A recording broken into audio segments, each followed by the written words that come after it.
Hey, what's up everybody? This is Nurse Chris here. I'm collaborating a video with Mike Linares.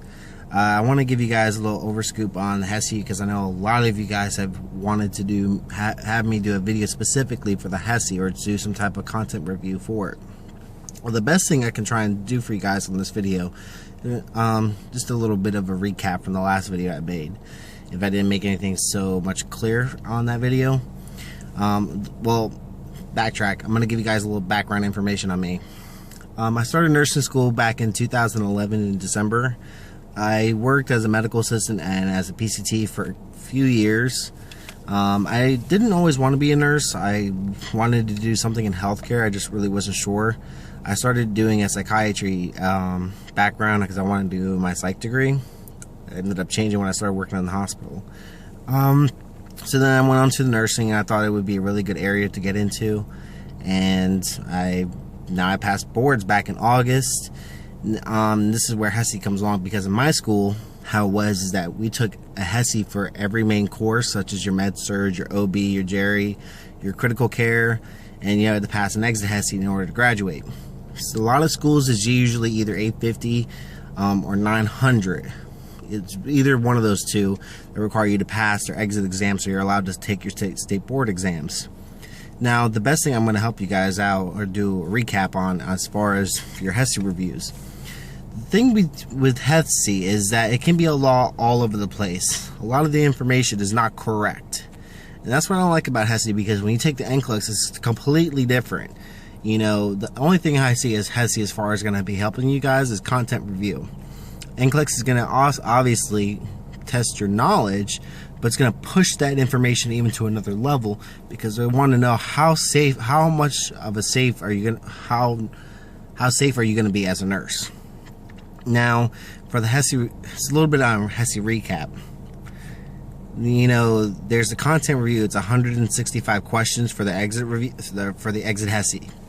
So it can be on anything like as pharmacology, med surg, OB, pediatric. It's pretty much a fair, free for all. So the best thing I can try and tell you guys is like, okay, well, Chris, what am I gonna, what should I study? My med surg is my weakness. Okay, well, there's a lot of things in med surg.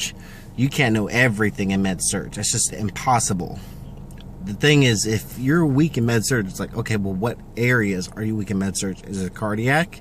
Is it thyroid? Is it renal? Is it GI, GU? You got to be specific.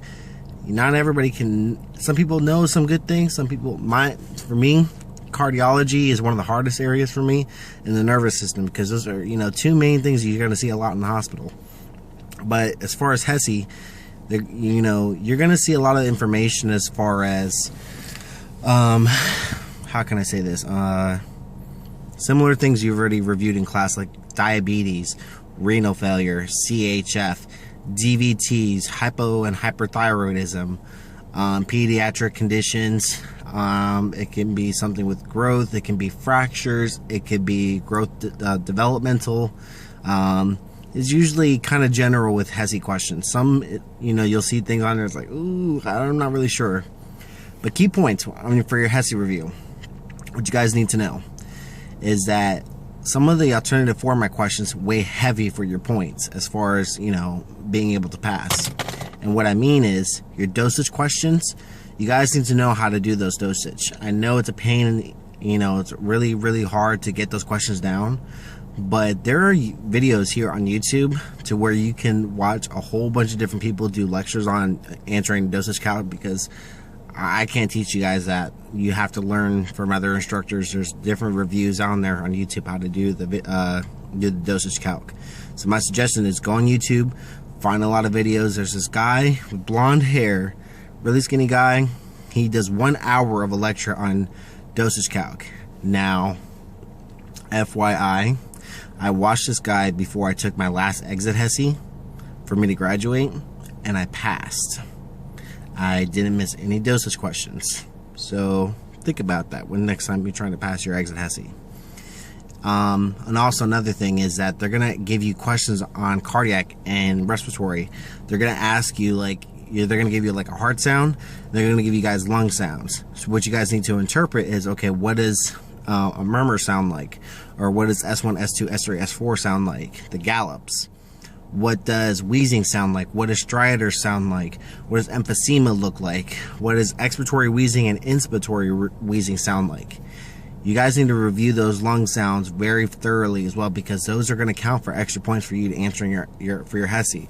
The more of those you get right, the more of a chance percentage you're going to be able to pass your exit hesi. You can miss a lot of questions, your multiple choice questions, but if you can get those alternative format questions right, you guys will have a really good chance of passing your passing your exams. Another question that you guys have recently been asking me is, how can I prepare? What are some study strategies? Well, for me, and I don't know if this works for a lot of you guys, because I'm not one of those people who bust out a textbook and try to answer 100 questions every day compared to what a lot of people or a lot of instructors try to do. I don't learn that way, and I'm more of like an auditory, you tell me, I'm kind of going to try to remember it. That's usually how my mind and my knowledge is pushed. Some of you guys can do that. Some of you guys, nah, I don't want to do that. I'd rather listen to the questions. Well, if you don't know the material, you shouldn't be answering questions. That's just simple as it can be, because if you keep answering questions, you're going to get constantly all of them wrong. It's like, Chris, I don't know, like, I'm getting these questions wrong. How can I go about this?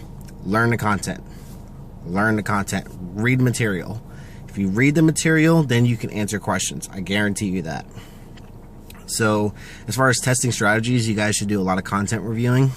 Like Mike Linares, he covers pretty much everything you're going to need to know. He has a really great strategy to answering test questions. I watched his videos. We've talked about it.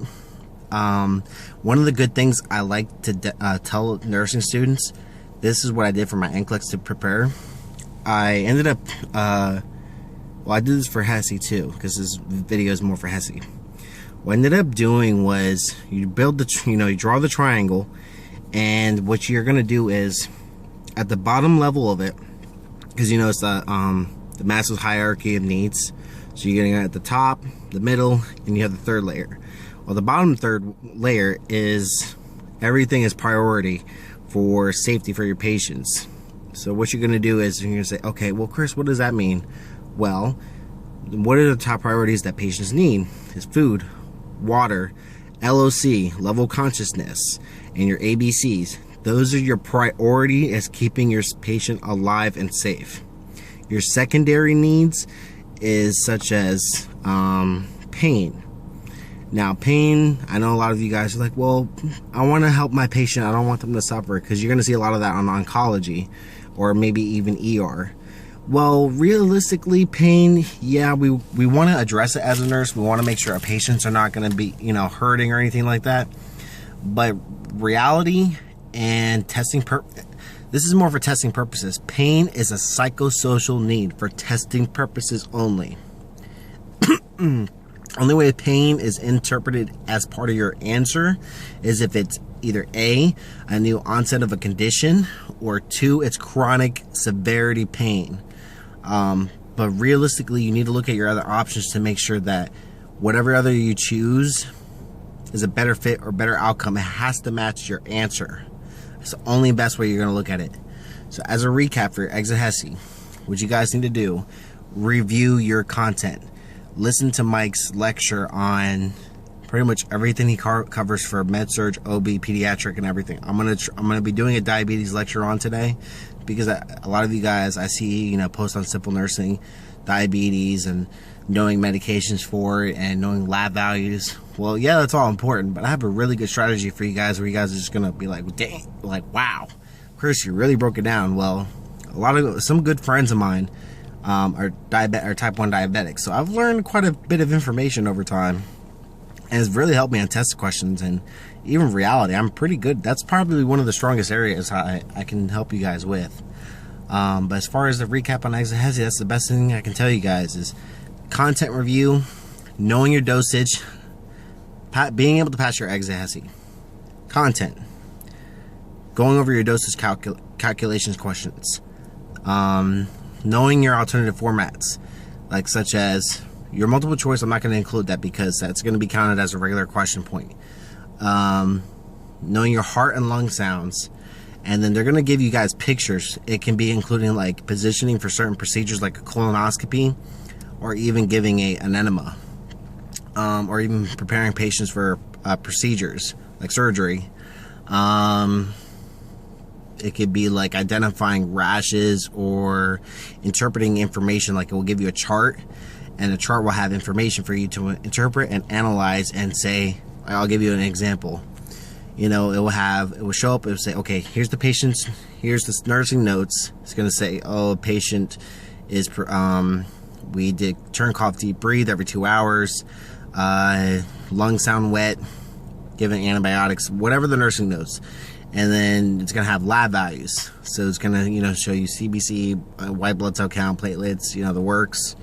And then it's going to show maybe radiographic studies, meaning like x-rays, CAT scans, MRIs, or anything like the ultrasounds. So it's going to say, okay, well, based off this information, what will be a good outcome for your patient? So let's say you have a patient whose lungs sound wet, their x-ray shows that they have pneumonia, and their white blood count is up. So your outcome for this patient is that you want to turn, cough, and deep breathe every 2 hours. You're going to give them the incentive spirometer 10 times every hour.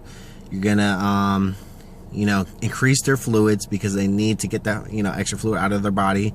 So you want to make sure they're trying to get up, get out of the bed, walking around. I know it's a pain, but you need to do that. You know, keep laying in the bed. You know, water's just going to be sitting there. The fluids are going to be sitting there. So it's just going to make it even worse for your patient. And also, you know, decreasing white blood cell count. So making sure you know, you're washing your hands between changes, making sure the patient is getting their antibiotics on time every day, and even given with food, because antibiotics, well, let me take this back. Some antibiotics are to be given with food, some are not. I'm not going to go into antibiotics because Mike covers that part of his food, farm boot camp. But that's how you're going to be looking at it. That's good outcomes for your patients. So interpreting that information is very important. So for now, that's all I have for you guys. Be aware, I'll be doing a diabetes lecture on today, so be attentive to that video. Alrighty.